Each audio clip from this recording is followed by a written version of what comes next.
제가 나눠드릴 때 2번 나눠서 나눠드려가지고 다 10페이지에 있더라고요. 앞에 나눠드린 것도 합쳐보면은. 그래서 너무 분량이 많지는 않아요. 제가 보니까 오늘 끝낼 수 있을 것 같은데 한번 해봅시다. 우리 이제 지난 시간에 이 모세 언약을 같이 나눴죠. 이 언약들이 여러 개처럼 보이지만은 사실은 하나의 목적을 향해서 하나님께서 이 땅에 하나님 나라를 세우시려는 목적을 향해서 이 점진적으로 발전되어지고 또 더 풍성히 계시된 모습을 우리가 볼 수 있다고 했어요. 그래서 이제 모세 언약도 보면은 하나님이 아브라함에게 그분의 나라를 회복하시겠다라고 말씀하셨잖아요. 근데 이제 모세 언약 때 보면은 그분의 나라의 모습이 어떠한지, 그 나라의 법이 어떠한지가 아주 충만히 게시가 된 거예요. 근데 이제 이 모세 언약에 아주 좀 약간 우리가 볼 때 좀 우리가 받아들이기 어렵고 좀 익숙하지 않고 조금 이제 약간 부담을 느끼는 부분이 어떤 거였어요. 이 모세 언약을 어기면, 율법을 어기면 하나님의 저주와 벌이 있다라는 말씀이었죠. 그래서 우리는 이제 기본적으로 하나님 나라에 법이 있다라는 걸 알아요. 법이 있다라는 거. 우리 주님께서 세우신 나라에 이 법이 있고 모세 언약이 우리에게 가르쳐주는 바는 뭐냐면 결국에 하나님 나라에서 주어지는 복은 하나님 말씀에, 하나님 법에 순종할 때 얻는 복이라는 거죠. 그래서 이제 모세 언약은 상벌 규정이 아주 명확한 법이라고 할 수가 있어요. 그래서 이제 이스라엘 백성이 이 율법을 지키냐, 지키지 못하냐가 그 가나안 땅에 들어가서 사는 문제와 관련이 있다고 했어요. 이거를 이제 우리가 구원의 문제와 연결시킬 수가 없어요. 뭐 율법을 지켜서 구원받는다 이런 얘기가 이제 우리가 인정이 안 되잖아요, 그죠? 이게 복음이 아니라는 걸 알잖아요. 근데 이제 구약의 이런 본문들을 근거로 그럼 율법을 지켜야지 구원받는 거 아닙니까? 이렇게 하시는 분들이 있어요. 근데 이제 그 이스라엘 백성이 구원받는 문제랑 율법을 지키는 문제는 사실 별개라고 할 수가 있죠. 왜냐하면 하나님이 율법을 주신 시기가 언제냐니까 먼저 구원하시고 율법을 주시는 거예요.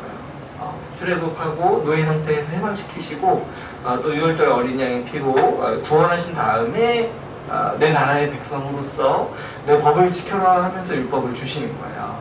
그러면 이 율법의 이 저주, 이 율법의 벌은 무엇과 관련이 있냐면 하나님께서 주시는 그 가나안 땅에 들어가서 사는 문제와 관련이 있는 거예요. 그래서 우리가 이제 이스라엘 백성이 모두 다 가나안 땅에 들어가 살았다고 해서 그 사람들 전부가 구원받는 건 아니죠.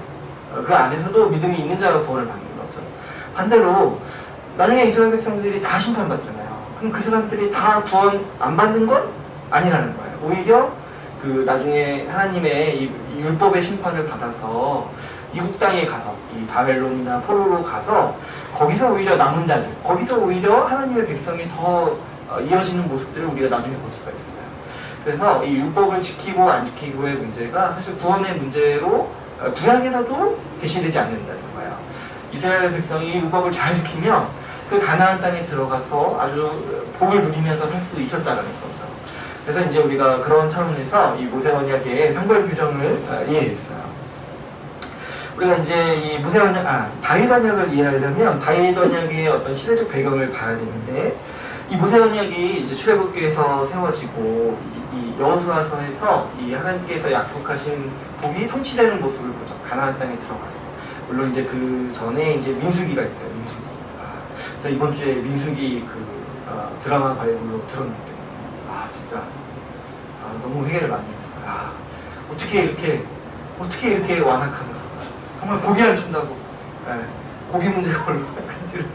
고기 안 준다고 그렇게 바락바락 하나님께 되들면서 제가 진짜 너무 충격받았던 게 그 하나님이 약속하신 가나안 땅을 막 욕하는 거예요. 우리 거의 못 들어간다. 차라리 애굽으로 돌아가겠다. 하나님 이거 뭐 우리한테 뭐 이렇게 이룰 수 없는 약속을 주신 거다 이러면서 막 저 이렇게 막 욕을 퍼부으면서 하니까 하나님이 진노하셔서 그래 그럼 너희 들어가지 말아라. 너희 자손을 보내겠다. 하니까 그때 또 회개해서 우리가 가서 싸우겠습니다 해가지고 또 가서 싸우다가 져서 이제 거의 많이 죽고 이런 모습이 이제 있죠.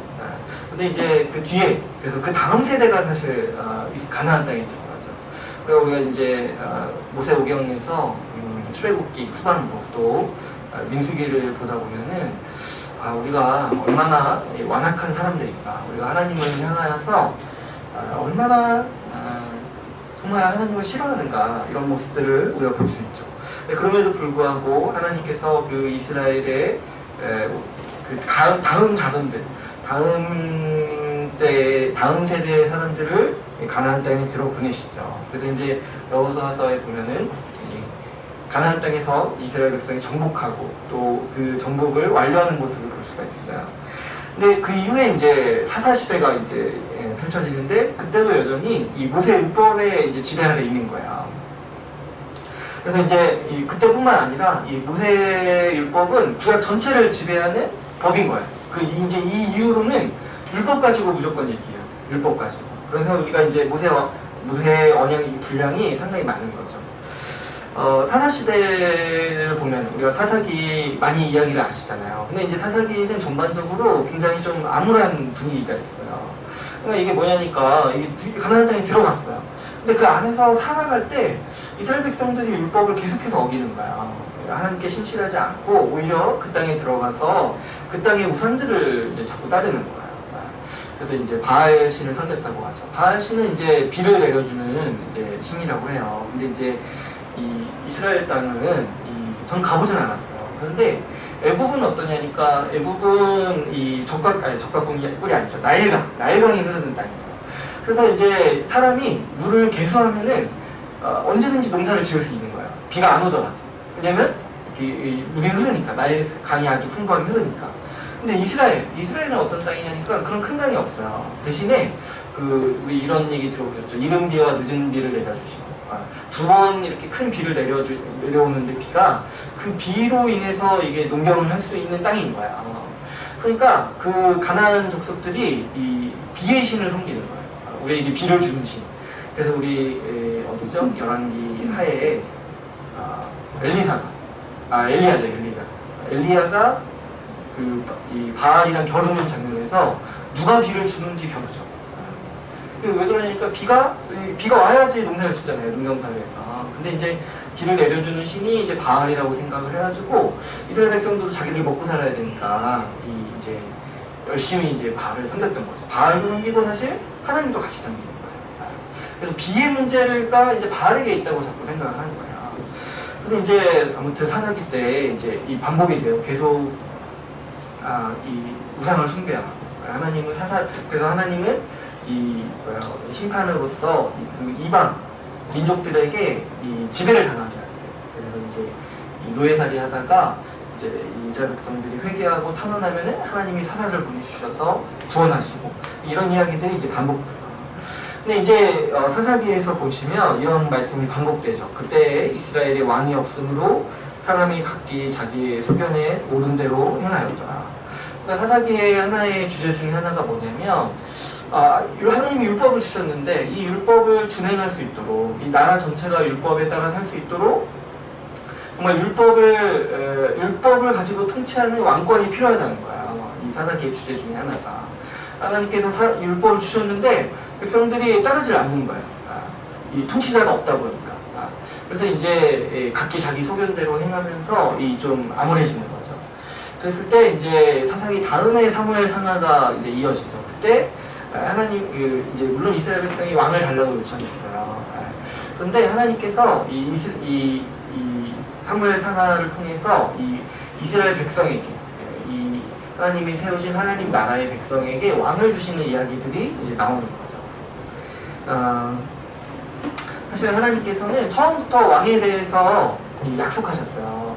우리가 이제 아브라함 언약 때 보면은 아브라함에게 약속하신 것 중에 하나가 뭐냐면 너에게서 왕들이 나올 거라고 말씀하셨어요. 아브라함을 통해서. 그리고 모세 언약 때도 보면은 신명기에 나중에 왕을 세운다라면 왕이 행해야 될 의무를 기록해놨어요. 율법에. 그러니까 하나님은 여기서 이스라엘 백성들이 요청해서 이제 왕을 주셨다라기보다는 원래부터 하나님의 계획 안에 이스라엘 백성 가운데 하나님 나라를 다스릴 왕을 세우실 계획을 가지고 있으셨다는 거죠. 그래서 이제 우리가 다 알다시피 처음에 사울이 뽑혔고 그 다음에 이제 사울이 좀 이상해졌는데 이 이야기가 굉장히 길죠. 길고 그 다음에 이제 다윗이 하나님이 선택하셔서 이제 왕이 되는 이야기들이 나오죠. 그래서 이제 사무엘상하가 굉장히 재밌죠. 이 왕의 이야기들이 이제 나오니까.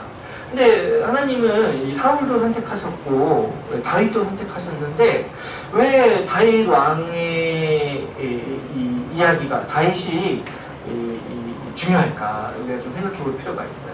하나님은 분명히 사울도 선택하신 거예요. 그렇죠? 근데 사울은 이상하잖아요. 했을 때 우리가 이제 이 어떤 왕인가의 문제가 중요한 거예요. 이제 이스라엘 백성들은 그 당시 이제 자기들이 자꾸 이웃 나라에 침략당하고 이러니까 좀 이웃의 어떤 이방 나라들의 같은 그런 강력한 카리스마적인 왕을 원했던 거예요. 그 대표적인 예가 이제 사울이었던 거죠.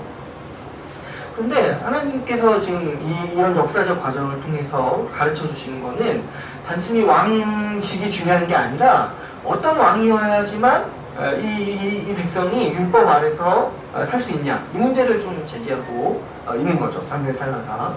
그래서 이제 이 사울은 이 하나님 백성을 다스리는 왕이 어떤 자세를 가져야 되는지를 아주 이제 어떻게 보면은 굉장히 역설적으로 보여주죠. 사울 왕과 같은 정말 강력하지만 그리고 정말 리더십 있고 카리스마 있지만 하나님을 무시하는 왕이 아니라 율법을 무시하는 왕이 아니라 다윗과 같이 다윗은 어때요? 오히려 흠이 많아요. 사실 사울보다도 흠이 많아요. 거의 사울과 비슷한 수준이죠. 그런데 그럼에도 불구하고 하나님의 말씀을 사랑하고 정말 하나님의 율법을 지키려 하는 자. 그래서 그 율법을 백성에게 정말 수호하고자 하는 자가 하나님 나라의 왕이 될 자격이 있다는 것을 이 사무엘상하 이 내러티브를 통해서 우리에게 보여주고 있는 거죠. 그래서 우리는 이제 다윗 언약이 어디 나오냐니까 사무엘하 7장 1절에서 16절에서 나와요. 근데 이제 사실 우리가 이 본문이 그렇게 막 익숙하진 않아요. 우리가 그래서 한번 찾아서 한번 읽어볼까요? 사무엘하 7장 1절에서 16절.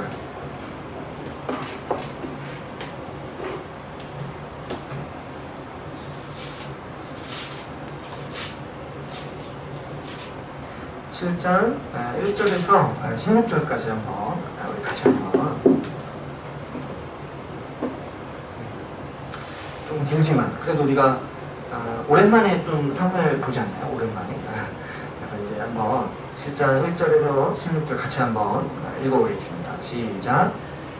여호와께서 주의 모든 원수를 무찌르사 왕으로 공에 평안히 살게 하실 때 왕이 선지자 나단에게 이르되 볼지어다 나는 백향목 궁에 살거든 하나님의 그는 현장 가운데 있도다. 나단이 왕께 하되 여호와께서 왕과 함께 계시니 마음에 있는 모든 것을 행하소서 하니라. 그 밤에 여호와의 말씀이 나단에게 임하여 이르시되 가서 내 종 다윗에게 말하기를 여호와께서 이와 같이 말씀하시되 내가 나를 위하여 내가 살 집을 건축하겠느냐. 내가 이스라엘 자손을 애굽에서 인도하여 내던 날부터 오늘까지 집에 살지 아니하고 장막과 성막 안에서 다녔나니 이스라엘 자손과 더불어 다니는 모든 곳에서 내가 내 백성 이스라엘을 먹이라고 명령한 이스라엘 어느 지파들 가운데 하나에게 내가 말하기를 너희가 어찌하여 나를 위하여 백향목 집을 건축하지 아니하였느냐고 말하였느냐. 그러므로 이제 내 종 다윗에게 이와 같이 말하라. 만군의 여호와께서 이와 같이 말씀하시기를 내가 너를 목장 곧 양을 따르는 데에서 데려다가 내 백성 이스라엘의 주권자로 삼고 내가 가는 모든 곳에서 내가 너와 함께 있어 내 분수를 내 앞에서 멸하였은즉 땅에서 위대한 자들의 이름같이 내 이름을 위대하게 만들어 주리라. 내가 또 내 백성 이스라엘을 위하여 한 곳을 정하여 그를 심고 그를 거주하게 하고 다시 옮기지 못하게 하며 악한 종류로 전과 같이 그들을 가려지 못하게 하여 전에 내가 사사에게 명령하여 내 백성 이스라엘을 다스리는 때와 같이 아니하게 하고 너를 모든 원수에게서 벗어나 편히 쉬게 하리라. 여호와가 또 내게 이르노니 여호와가 너를 위하여 집을 짓고 내 소환이 차서 내 조상들과 함께 놀 때 내가 내 몸에서 나의 씨를 내 뒤에 세워 그의 나라를 경고하게 하리라. 그는 내 이름을 위하여 집을 건축할 것이요 나는 그의 나라 왕위를 영원히 경고하게 하리라. 나는 그에게 아버지가 되고 그는 내게 아들이 되리니 그가 만일 죄를 범하면 내가 사람의 죄와 인생의 채찍으로 징계하려니와 내가 내 앞에서 물러나게 한 사울에게서 그의 은총을 빼앗은 것처럼 그에게서 빼앗지는 아니하리라. 내 집과 내 나라가 내 앞에서 영원히 보존되고 내 왕위가 영원히 경고하리라 하셨다. 아멘. 네, 이 본문이 이제 다윗 언약의 아주 대표적인 본문. 하나님이 다윗에게 약속하시는 그 언약의 본문이에요. 근데 이제 우리가 읽으시면은 아시겠지만 사실 여기서 이제 언약이라는 말은 안 나와요. 이 본문에. 네, 그런데 우리가 왜 이 본문을 이 다윗 언약이라고 하는가 했을 때 여러분 사실 창조 언약도 언약이라는 말이 안 나오지만 언약이라고 한다고 했어요. 왜 그러냐면 여기서 하나님이 쓰시는 개념 자체가 언약의 개념인 거예요. 그리고 이제 사실 이 다윗 언약은 이 성경 곳곳에서 이 본문을 언약이라고 불러요. 그래서 이제 사무엘하 23장 5절 이제 다윗이 하나님이 자기에게 했던 말씀을 이렇게 회상하는 건데 나와 더불어 영원한 언약을 세우셨다고 했어요. 다윗이. 그러니까 다윗은 지금 하나님이 말씀하시는 이 말씀이 어떤 건지 아는 거예요. 하나님이 나에게 언약으로 약속을 주신다는 걸 아는 거예요. 우리가 이제 또 에레미야 33장 20절에서 21절 우리 이제 창조 언약 할 때 살펴봤는데 창조 언약 얘기하실 때 뭐에 빗대어서 얘기하셨냐면 내가 이제 이 해와 달에 대한 언약이라고 하셨죠. 낮에 대한 나의 언약과 밤에 대한 나의 언약이라고 했어요. 창조 언약을 가리켜서 그러니까 시적으로 표현하시는 거죠. 근데 이 언약이 만약 깰 수 있다면 다윗에게 한 내 언약도 깰 수 있을 거라고 말씀하시죠. 그러니까 무슨 말이에요? 깰 수 없다는 얘기잖아요. 그런데 여기서 이제 하나님께서는 다윗에게 하신 약속도 언약이라고 부르신다는 거예요. 그러니까 지금 어때요? 하나님도 내가 다윗에게 한 언약이라고 말씀하시고 다윗도 하나님이 나에게 주신 영원한 언약이라고 이렇게 고백하고 있죠. 그러니까 우리는 이제 이거는 이제 여기 이 본문에 언약이라는 말 자체는 없지만 양 당사자가 언약으로 이해하고 있고 또 성경 곳곳에서 다윗의 언약으로 인정하고 있기 때문에 우리는 이 본문을 언약으로 이해하는 것은 큰 무리가 없어요.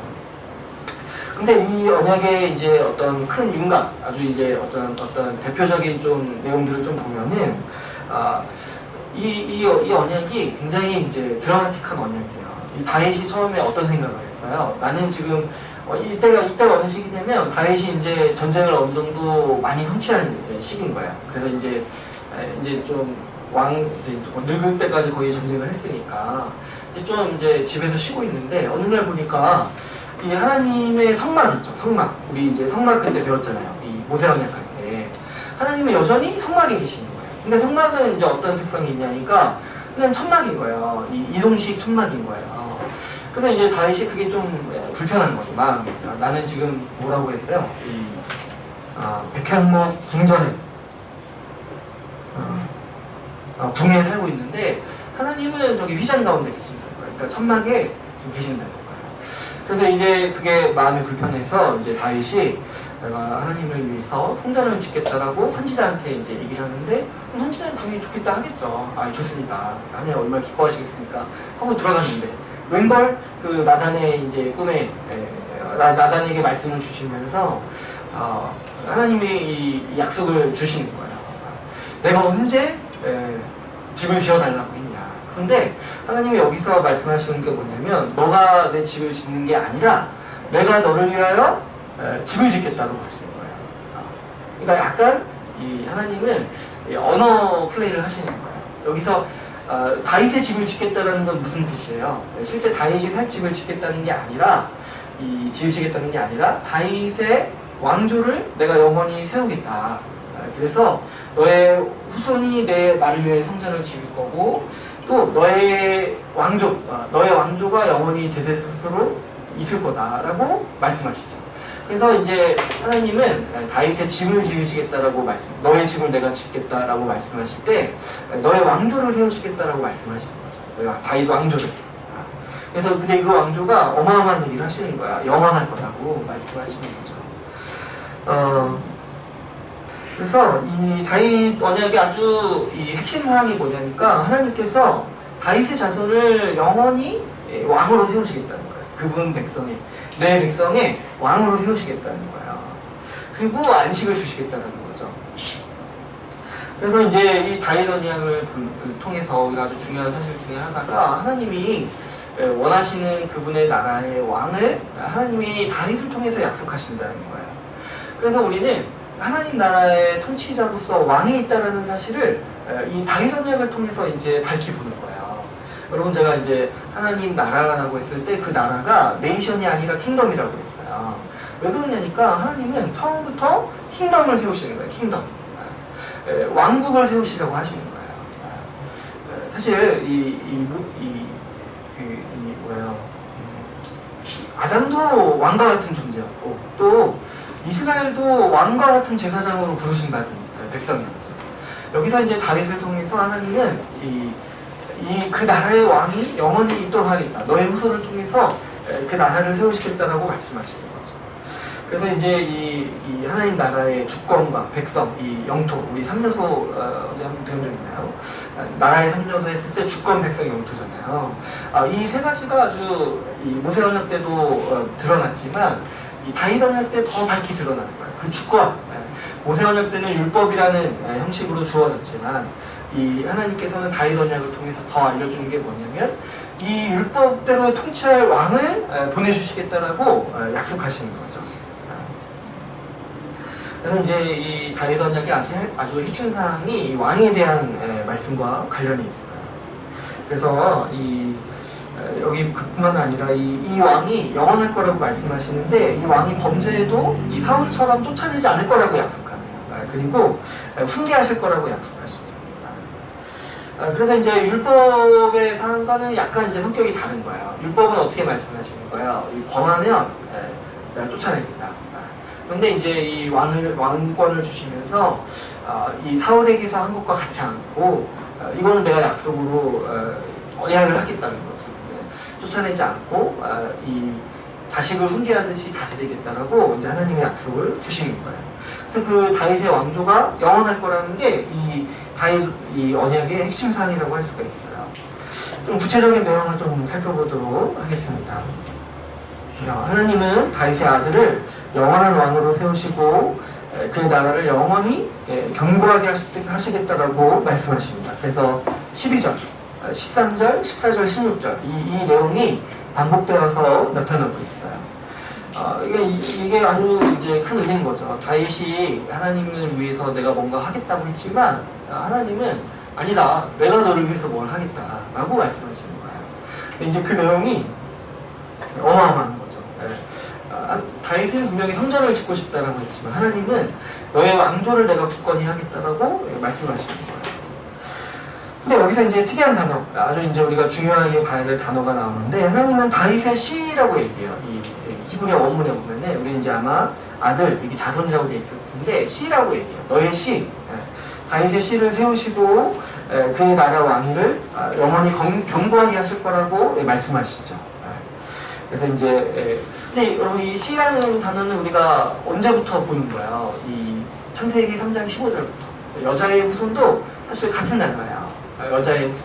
그리고 아브라함에게 주시겠다라고 하는 그 후손도 이 씨라는 같은 단어예요. 근데 그게 지금 누구한테 주어지는 거예요? 그 씨가 다윗에게 주어진다는 거예요. 그러니까 이게 점점 좁혀 들어가고 있는 거예요. 여자의 창세기 3장 15절에 여자의 후손이면은 사실 인류의 후손이잖아요. 그죠? 근데 그 여자의 후손인데 그 여자의 후손 중에 누구냐 하니까 아브라함의 후손인 거예요. 근데 아브라함의 후손 중에도 누구냐니까 또 다윗의 후손이라는 거예요. 그래서 이제 우리가 이 언약들이 굉장히 연관상상이 있다는 거를 우리가 이제 쉽게 알 수가 있죠. 여기서 이제 아주 중요한 또 개념이 나옵니다. 하나님은 다윗의 아들을, 다윗의 후손을 내 아들로 삼겠다라고 말씀하세요. 다윗의 아들은 하나님의 아들이 될 거다라고 말씀하세요. 그래서 하나님의 아들 개념이 이제 여기서 나오는 거예요. 사실 이 다윗 언약에서 다윗의 자손이 하나님의 아들이다 이런 이제 사상이 여기서부터 이제 시작이 되는 거죠. 그래서 이제 우리는 이제 신약 시대에 살고 있기 때문에 이게 어떻게 연결되는지 알아요. 어떻게 다윗이라는 인간의 자손이 하나님의 아들로서 인정되는가 했을 때 우리는 당연히 한 분을 생각할 수밖에 없어요. 이 두 가지를 다 만족시키시는 분. 바로 예수 그리스도가 다윗의 후손으로 오시고 동시에 하나님의 아들로서 오신 거죠. 그래서 우리는 이제 이 구약 시대는 그래서 이 이스라엘 왕을 이 다윗 후손의 왕을 이제 어떤 이 하나님의 아들로서 여기는 거죠. 근데 이제 그게 결국 누구를 가리키는 거냐면 이제 예수 그리스도 한 분을 가리킨다는 게 우리가 이제 신약에서 밝혀지는 아주 이제 계시인 거죠. 하나님은 이스라엘 왕국이 안식을 누리게 하실 거라고 말씀하고 계십니다. 이 다윗 언약을 통해서. 여러분, 이 안식은 처음에 언제 등장했어요? 이 창조 언약 때 하나님께서 이 창조의 목적으로서 하나님이 피조 세계를 창조하신 목적이 뭐냐니까 우리에게 안식을 주시기 위해서라는 거예요. 근데 이제 죄로 말미암아서 이 안식이 깨졌죠. 그런데 언제 다시 등장하냐니까 모세 언약 때. 내가 너희를 이스라엘 백성, 외국 땅에서 구원하였으니까 너희는 이제 안식일을 지키면서 안식을 누리라고 말씀하시죠. 그런데 그 안식이 언제 완성될 거라고 말씀하시냐면 하나님이 이 다윗 왕국을 그 후손을 통해서 다윗의 후손을 통해서 견고하게 세우실 때 이스라엘 백성이 안식을 누릴 거라고 말씀하시는 거예요. 그래서 여러분 우리가 이 안식을 이제 잘 이해하는 게 좀 중요하죠. 우리 이제 여러분 이제 안식하면 좀 어떤 생각이 드세요? 제가 이번 주에 전도사님들과 얘기하다가 안식에 대해서 생각할 때 그 안식일을 지켜라. 안식을 지킨다면 주로 이제 주일 성수를 떠올리죠. 근데 이제 주일 성수랑 연관시켜서 생각할 때는 어떻게 자꾸 우리가 이해하냐니까 안식일은 뭐 하면 안 되는 날로 잘 인식을 하죠. 그래서 이제 뭐 돈 쓰면 안 되는 날, 뭐 있었던데, 뭐 TV 보면 안 되는 날, 뭐 이렇게 뭐 하면 안 되는 날, 이런 식으로 약간 이제 우리도 우리 문화권 가운데 유대인들과 좀 비슷한 인식이 좀 있어요. 뭐 하면 안 되는 날로 자꾸 인식하고 꼭 교회 가야 되는 날 이렇게 인식을 하죠. 근데 이제 하나님께서 창조 언약 때 주시는 안식이 뭐냐니까 그날 쉬면서 이 피조 세계를 누리라는 거야. 그래서 이제 제가 안식 개념 설명할 때 많이 먹고 우리가 이 피조 세계를 누리고 또 교제하는 것과 더 관련이 있다고 했어요. 그래서 이제 이 안식을 누리려면은 이 물질도 풍족해야 되고 그래서 우리 가운데 죄의 문제도 없어야 되고 그래서 이제 하나님 나라의 아주 성취된 모습이 이 안식이라는 거예요. 그래서 이제 이 다윗 언약을 통해서 우리는 하나님이 우리에게 주시려는 안식이 무엇인지 좀 더 가시적으로 볼 수가 있어요. 이제 뒷부분에서 더 나눌 텐데 하나님은 이 다윗 언약을 통해서 이 이스라엘에게 주시는 다윗의 후손이라는 이 왕을 통해서 이스라엘 백성에게 안식을 주시겠다라고 말씀하시는 거예요. 또 이제 뿐만 아니죠. 이 다윗 언약의 아주 중요한 약속 중에 하나가 뭐냐면 하나님은 성전을 주시겠다라고 했어요. 성전을 주시겠다. 이 다윗의 후손이 성전을 짓겠다라고 했어요. 그래서 이제 누가 이 성전을 짓죠? 솔로몬이 짓잖아요. 그죠? 근데 이제 원래 하나님이 거처를 함께 하시는 이 장막이 있었어요. 원래는. 근데 이제 장막은 어떤 거예요? 장막은 언제든지 이동할 수 있는 거예요. 그러니까 마치 어떻게 느끼는 거예요? 하나님이 지금 우리와 함께 계시지만 언제 떠날 수도 있다라고 이제 받아들일 수 있는 거잖아요. 근데 이 성전을 주시겠다는 건 뭐냐면은 내가 너희와 거처를 함께 하시겠다는 거예요. 그리고 너희와 영원히 함께 거하시겠다는 의미가 이 성전에 있는 거예요. 그러니까 우리가 이제 요즘에 이제 마가복음에서 성전 파괴에 대해서 이제 나눌 때 제가 이스라엘 백성이 성전 파괴되는 것에 대해서 생각도 할 수 없다라고 했어요. 왜 그러냐니까 성전이 없어진다는 거는 하나님이 버리신다는 얘기랑 똑같다는 거예요. 근데 하나님은 이스라엘 백성에게 성전을 허락하세요. 원래 사실 하나님은 성전을 필요로 하시는 분이 아니에요. 한번 얘기하시죠. 내가 언제 집을 짓겠다고 집을 지어달라고 했냐. 이 만물이 하나님의 이 거처인데 어떻게 하나님은 성전에 거하시겠다고 말할 수 있냐? 라고 이제 사도행전 7장에서도 스데반 집사님이 얘기를 하는 거예요. 근데 하나님께서 은혜를 주신 게 뭐냐니까 특별히 성전에 거하시겠다라고 약속을 주시는 거예요. 그래서 내가 너희와 함께 하겠다. 그것을 또 눈으로 보도록 하겠다라고 하면서 이제 성전을 주시는 거죠. 근데 이제 하나님은 다윗이 짓지 않도록 하시고 그 후손 너의 자손이 짓도록 하시는 거예요. 그럴 때 이제 첫 번째로는 왜 다윗이 이 성전을 못 지었냐 했을 때 다윗은 이제 전쟁을 해야 되는 몸이라는 거야. 근데 왜 그러냐니까 그 당시에는 아직도 전쟁이 계속되고 있었어요. 이 하나님이 약속하신 이 가나안 땅을 얻기 위해서 다윗 왕 때까지 전쟁이 계속되고 있는 거예요. 그러니까 다윗은 어떤 상황이 있는 거예요. 지금 이제 어느 정도 전쟁이 완성돼서 이제 진전이 돼서 이제 쉴 일이 이제 쉬기도 하지만 아직도 전쟁을 해야 되는 거예요. 근데 전쟁 중에 성전을 지으면 뭔가 이제 성전의 의미가 맞지 않는 거야. 하나님은 안식을 주시고자 하시는 건데 성전 지어놓고 또 전쟁 나가요.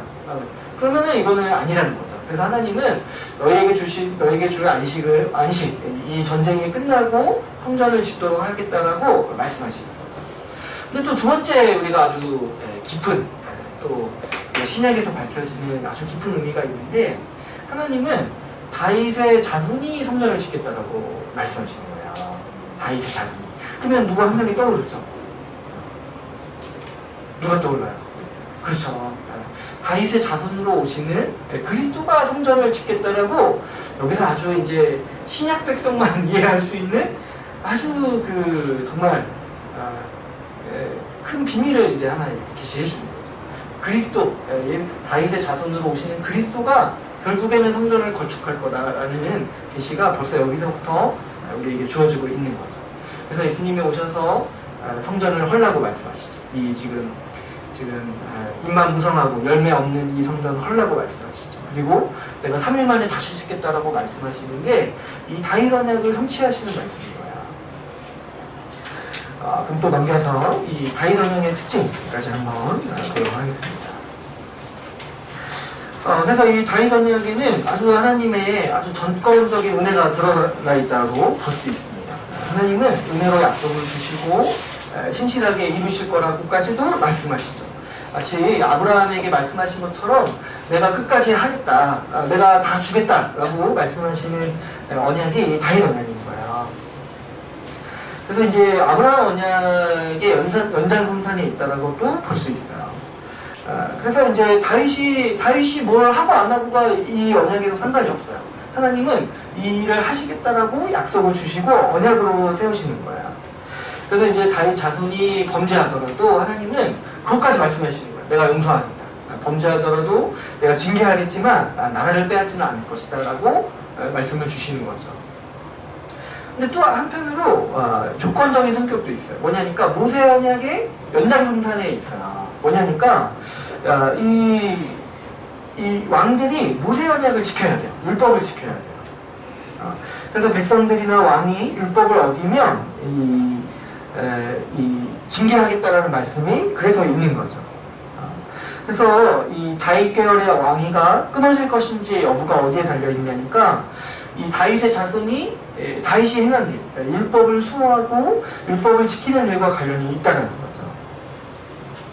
그래서 이 다윗 언약은 전반적으로는 이 하나님의 은혜가 드러나고 하나님의 주권적인 역사가 드러나서 아브라함 언약과 아주 유사한 언약이라고 할 수 있어요. 그런데 그럼에도 불구하고 모세 언약을 토대로 세워지는 거예요. 왜냐하면 그 하나님께서 주시는 왕의 사명이 뭐냐니까 율법을 지키는 거예요. 율법을 지키고 백성들이 율법을 지키도록 율법을 가르치고 또 율법대로 나라를 다스리는 거죠. 그래서 이런 면에서도 어느 정도 이 모세 언약과도 연결이 돼 있다는 사실을 우리가 알 수가 있습니다. 우리 여기까지 하고 10분 정도 쉬고 뒷부분 또 나누도록 하겠습니다.